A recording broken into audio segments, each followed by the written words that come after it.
அமைதியான முறையில் வந்து காத்திருப்பு போராட்டம் நடத்தணும். காத்திருப்பு போராட்ட இடத்துல வந்து போலீஸ் தலையிட்டு நீங்க வந்து நைட்ல சிட்டியில மட்டும் நைட்ல பண்ணக்கூடாது பணம் வெளியே போனாங்க. தமிழ்நாடு பூரா இடத்துல இன்னி வரைக்கும் நைட்டு பூரா நடந்துருக்குது. ஆனா இவங்க என்ன சொன்னாங்க, உத்தரவாதம் கொடுத்தாங்க, நாளைக்கு நீங்க நடத்தீங்க, இன்னைக்கு நீங்க எல்லாம் வந்து கலைஞ்சு போங்க, இன்னைக்கு நீங்க வந்து போனாங்க, நாளைக்கு உங்களுக்கு வந்து இன்னைக்கு பணிக்கு அலோவ் பண்றேன்னு சொன்னாங்க. ஆனா இன்னைக்கு வந்து இங்க உட்காரவே இல்லை, போராட்டம் பண்ணவே இல்லை, கூடவே இல்லை. அதுக்கு முன்னாடி வந்து அரெஸ்ட் பண்ணி ஒரு வலுக்கட்டமையா வந்து வண்டியை ஏற்றி உட்கார வச்சா எப்படி ஜனநாயக நாடா? என்ன நாடு இது? நாடு எங்க போய் நிக்குது?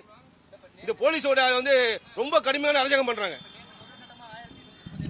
ஒரு பேர் கொடுத்துருக்காங்க சார், 25 மாசமா கூட்டி வந்து 10 மாசம் கொடுத்துருக்காங்க. இன்னும் தீர்க்கப்பட பட்சம் நிறைய இருக்கு.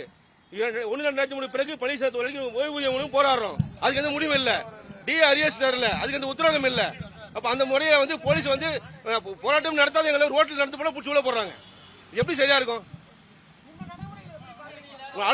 ஒரு அடக்குமுறையா பாக்குறோம். அதாவது திமுக சொல்லுவாங்க எமர்ஜென்சி, அந்த மாதிரி இருக்குது, ஒரு எமர்ஜென்சி மாதிரி இருக்குது.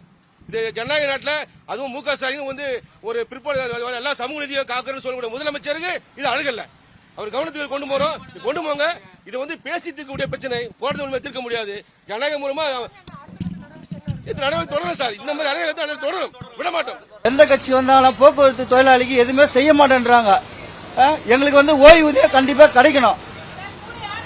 ஓய்வு பெற்றவங்களுக்கும் இன்னும் பணப்பலன் எதுவுமே கொடுக்கல. இப்ப போராட்டம் அறிவிச்சு ஒரு நாள் தான் ஆச்சு, அதுக்குள்ள வந்து 10,000 கோடி வந்து நாங்க ஒதுக்குறோன்னு சொல்றாங்க. ஆனா எதுவும் பண்ணல. எங்களுக்கு வந்து ஓய்வூதியம் கட்டாயம் தேவை. ஊழியர்களை எல்லா பணியாளர்கள் எல்லாரும் வந்து நாங்க பாதுகாக்கிறதுக்கு போராட்டம் தொடரும், கண்டிப்பா தொடரும். அதிர்ச்சியா இருக்குது, ரொம்ப அதிர்ச்சியா இருக்குது. எங்களுடைய உரிமைக்காக தான் நாங்க போராடுறோம்.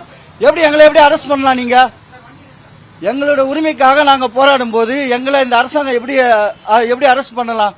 துப்புரவு தொழிலாளிகளை அப்புறப்படுத்த சொன்னவங்க எங்களை அரெஸ்ட் பண்றதுல ஒன்றும் பெரிய விஷயமே இல்லை. நாங்க வந்து அரெஸ்ட் ஆகிறதுல சந்தோஷம் தான் படுறோம். ஊழியர்களுக்காகவும் பணியாளருக்காகவும் நாங்க தொடர்ந்து போராடுவோம். சிஐடியு கம்யூனிஸ்ட் கட்சி கண்டிப்பா போராடும், நாங்க வெல்லுவோம். போக்குவரத்தில் ஓய்வு பெற்றோருடைய பிரச்சனை தீர்க்கப்படவில்லை, பணியில் இருக்கக்கூடிய தொழிலாளர்களுடைய பிரச்சனை தீர்க்கப்படவில்லை. இ பஸ் என்ற பெயரால அரசு மறைமுகமான தனியார் மூலம் பேருந்துகளை இயக்கக்கூடிய நடவடிக்கையில் ஈடுபட்டிருக்கிறது. அதை கண்டித்து நேற்றைய தினம் காத்திருப்பு போராட்டம் அறிவித்தோம். நேற்றைய தினம் பல்லவ நிலத்தில் காத்திருப்பு போராட்டம் அமைதியான முறையில் நடைபெற்றது. காவல்துறையினுடைய கோரிக்கையை ஏற்று நாங்கள் நேற்று தினம் இரவு 9 மணி அளவில் காத்திருப்பு போராட்டத்தை விலக்கிக் கொண்டோம். இன்றும் காத்திருப்பது என்று முடிவு செய்தோம். இந்த அரசாங்கம் பதில் சொல்லும் வரை காத்திருப்பது என்று முடிவு செய்தோம்.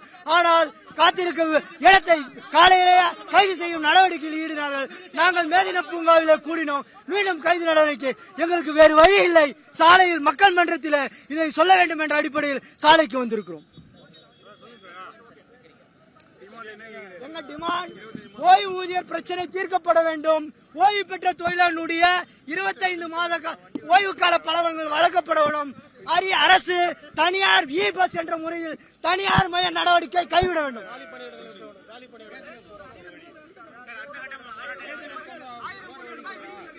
இந்த போராட்டத்தினுடைய விளைவு 10 மாதங்களுக்கான 1100 கோடி நேற்று அரசு விடுவித்திருக்கிறது. அரசுக்கு நன்றி. அதே நேரத்தில் இன்னும் தீர்க்கப்படாத மிக முக்கியமான கோரிக்கைகள் இருக்கிறது. எங்களை அழைத்து, எங்களுடைய தலைவர்களை அழைத்து பேச வேண்டும் என்ற அடிப்படையில் தொடர் காத்திருப்பு போராட்டம். இது எங்களை கைது செய்ய நாங்கள் காத்திருத்தே இருப்போம், பிரச்சனை தீரும் வரை. பிளே ஸ்டோர் மற்றும் ஆப் ஸ்டோரில் இருந்து பாலிமர் செயலியை QR கோடு மூலம் பதிவிறக்கம் செய்யுங்கள். செய்திகளை உடனுக்குடன் பெறுங்கள்.